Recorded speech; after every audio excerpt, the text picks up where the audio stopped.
Magandang araw!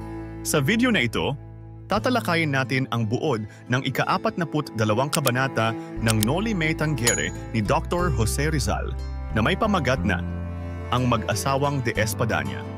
Pag-aaralan din natin ang mga mahahalagang pangyayari, tauhan, tagpuan, talasalitaan, at aral, mensahe o implikasyon na matatagpuan sa kabanatang ito. Makinig at manood ng mabuti dahil marami kayong matututunan mula sa makasaysayang akdang ito ni Rizal.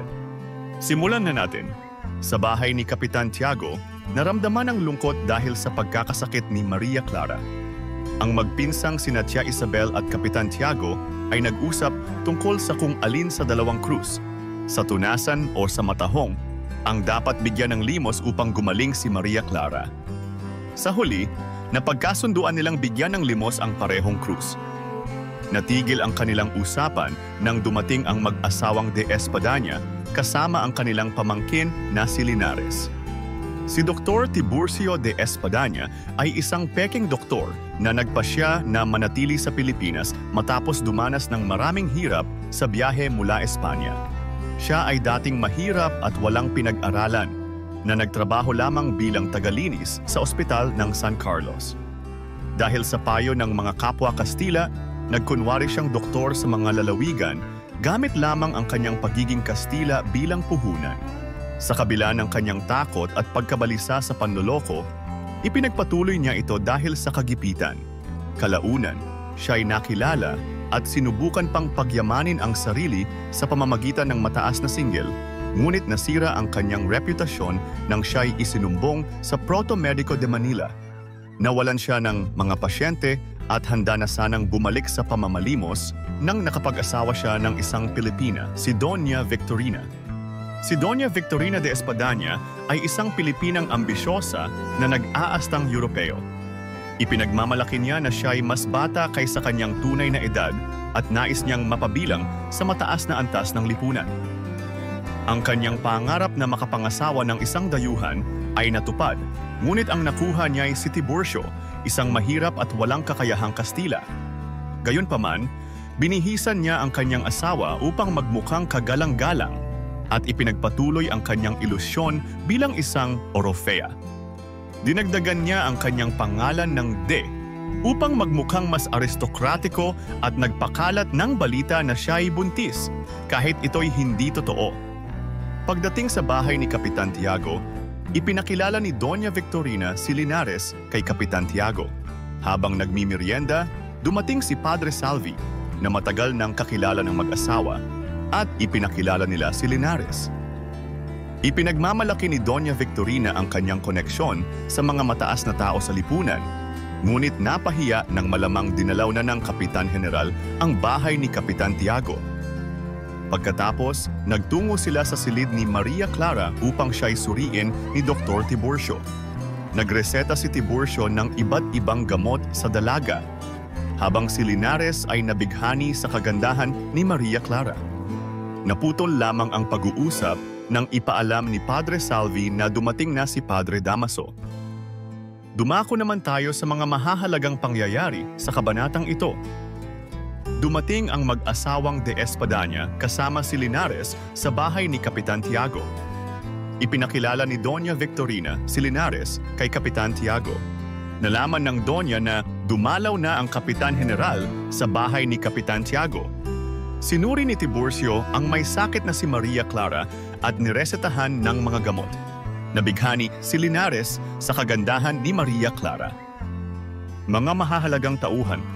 Kapitan Tiago, siya ang ama-amahan ni Maria Clara. Nasa kanya ang responsibilidad na alagaan ang kanyang anak na may sakit.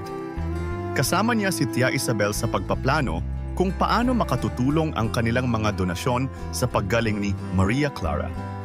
Tia Isabel, pinsan ni Kapitan Tiago at isang mapagmalasakit na kamag-anak na tumutulong sa pangangalaga kay Maria Clara.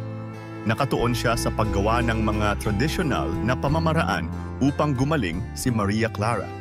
Maria Clara, ang dalagang may sakit na anak-anakan ni Kapitan Tiago.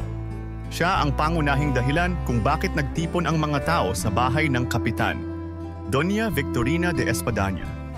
Isang Pilipina na nag-aastang Kastila, mapagmataas at may ilusyon ng pagiging bahagi ng mataas na lipunan. Asawa ni Tiburcio at nagbigay sa kanya ng titulong Doktor. Don Tiburcio de Espadaña. Isang peking doktor na nagkunwaring profesional upang magkaroon ng magandang buhay sa Pilipinas. Asawa ni Doña Victorina, Alfonso Linares.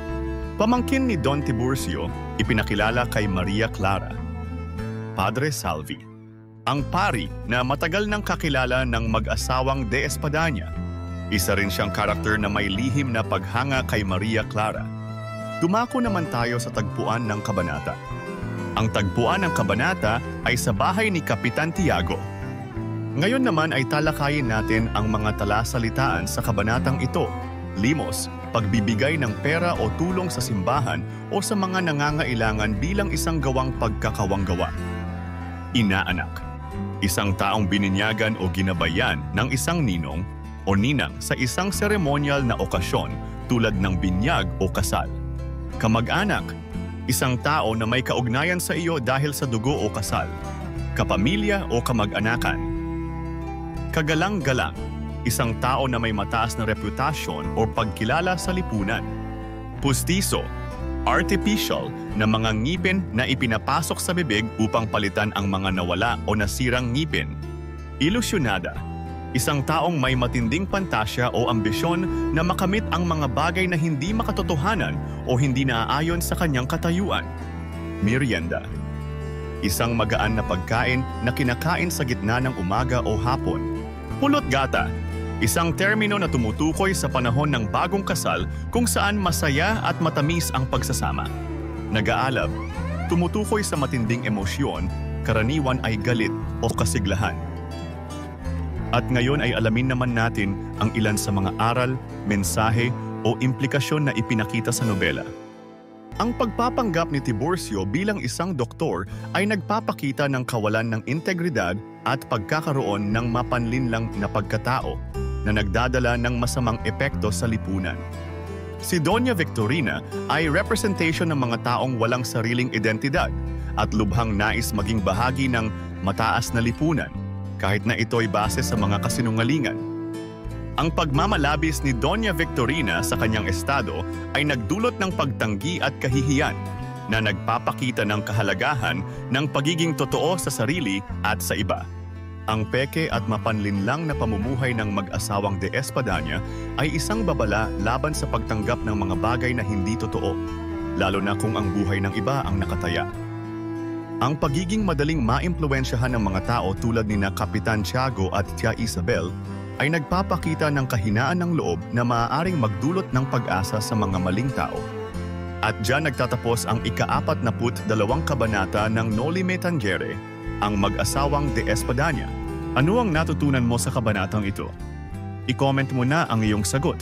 Inaanyayahan ka din namin na i-like, subscribe at i-click ang notification bell para lagi kang updated sa mga susunod naming videos. Hanggang sa muli, maraming salamat sa panonood.